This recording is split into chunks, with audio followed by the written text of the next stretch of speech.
We're showing the world that we're taking real action on decarbonisation, and we're not stopping, not until we achieve real zero. We've got real solutions, replacing diesel assets, reducing emissions right here and now.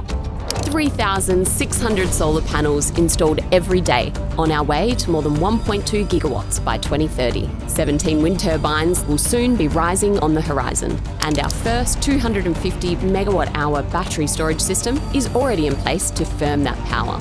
All this connected by hundreds of kilometres of high voltage transmission. You can see solar panels. You can see upwards of 600 kilometres of high voltage network being installed. You can see trucks. You can see mining excavators. 13 electric excavators operating today, each removing about 1 million litres of diesel a year. Our electric drills are cutting rock, 2 battery electric locomotives for our rail network, and within months, our first green battery electric haul truck begins moving ore.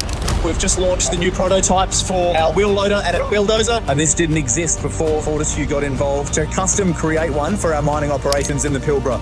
We're replacing diesel with electrons right now. By 2030, more than 800 pieces of diesel-powered equipment will be swapped out for electric alternatives. Fortescue to be talking about real zero is way ahead of the curve. Not just nation leading, it is world leading stuff as well. What I love about Fortescue is the fact we can turn innovation into real delivery on the ground.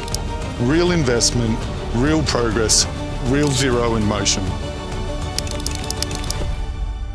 For me, that's the power of now.